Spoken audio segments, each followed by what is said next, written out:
وَلْتَكُنْ مِنْكُمْ أُمَّةٌ يَدْعُونَ إِلَى الْخَيْرِ وَيَأْمُرُونَ بِالْمَعْرُوفِ وَيَنْهَوْنَ عَنِ الْمُنكَرِ وَأُولَئِكَ هُمُ الْمُفْلِحُونَ. Bismillahirrahmanirrahim. Assalamualaikum warahmatullahi wabarakatuh. Alhamdulillahi rabbil alamin. Wassalatu wassalamu ala ashrafil hamdiya wal mursalin wa ala alihi wa sahbihi rasulillah juma'in. Ikhwafiddin rahimakumullah.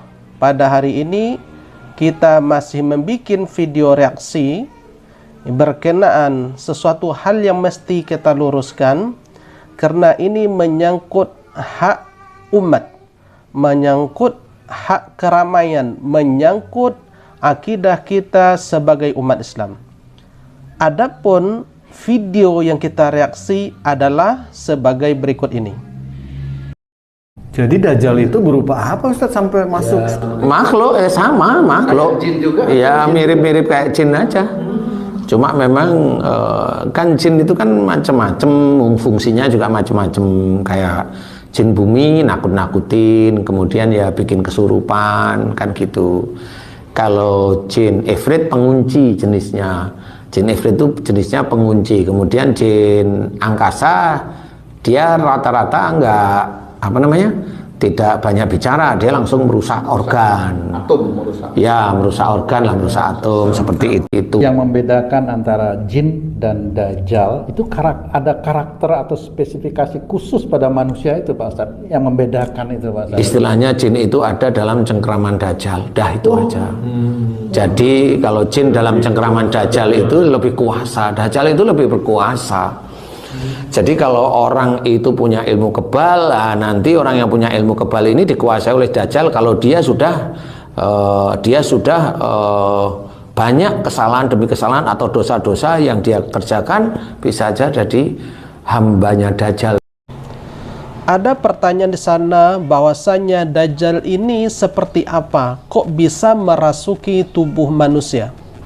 Kemudian beliau jawab bahwasanya Dajjal itu mirip dengan bangsa jin.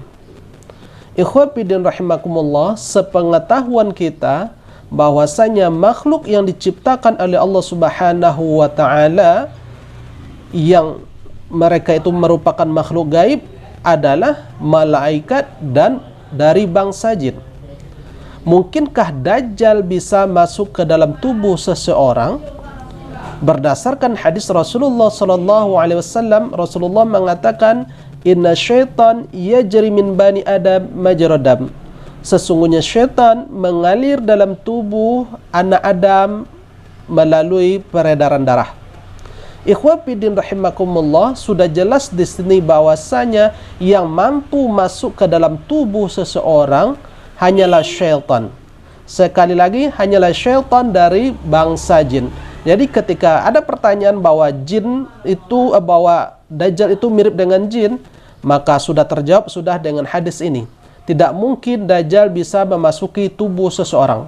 Kalau dikatakan bahwasanya mungkin sifatnya seperti Dajjal ataupun mungkin perilakunya seperti Dajjal, itu boleh-boleh saja, sah-sah saja, atau menamakan dengan sebutan Dajjal itu tidak tepat.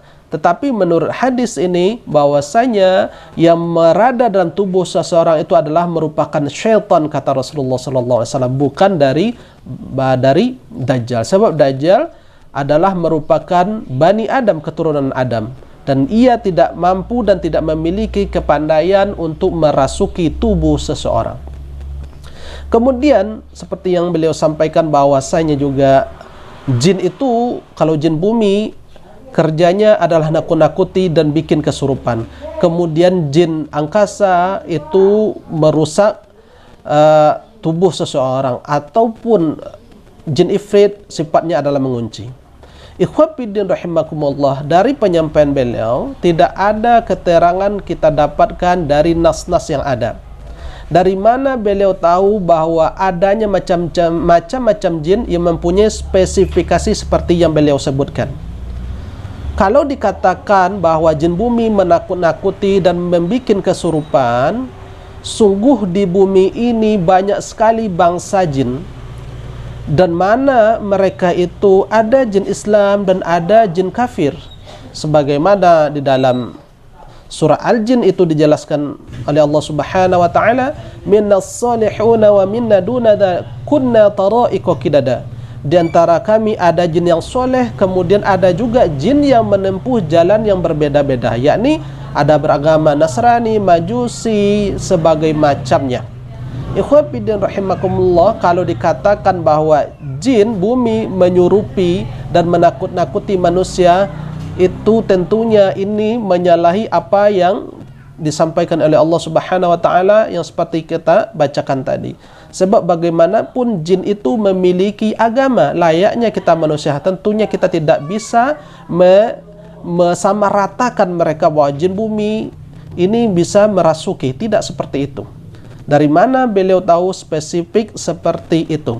Sementara kita manusia tidak diberi oleh Allah kemampuan untuk melihat mereka, tidak mampu melihat keberadaan mereka secara zahiriyah, karena Allah Subhanahu wa taala telah mengatakan innahu yarakum wa huwa qabiluhu min haitsu la tarawnahu. Sesungguhnya iblis dan bala tentaranya itu bisa melihat kamu dari tempat yang kamu tidak bisa melihat mereka.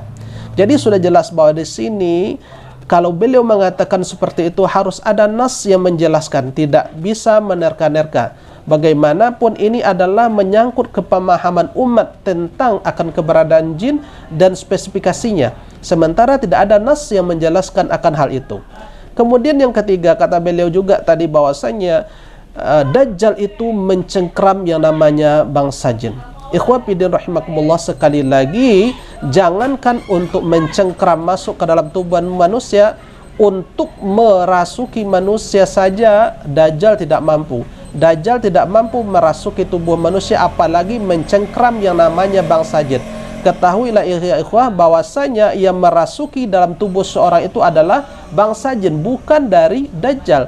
Karena Dajjal itu sendiri merupakan dari Bani Adam, dari anak keturunan Adam, bukan sejenis makhluk halus. Sekali lagi, Dajjal itu bukanlah sejenis makhluk halus, melainkan adalah dari Bani Adam. Ikhwan fillah rahimakumullah, barangkali ini yang bisa kita sampaikan, mudah-mudahan ini bisa bermanfaat. Subhanakallahumma wa bihamdika asyhadu an la ilaha illa anta astaghfiruka wa atubu ilaih, wa billahi taufiq wal hidayah. Assalamualaikum warahmatullahi wabarakatuh. الحمد لله رب العالمين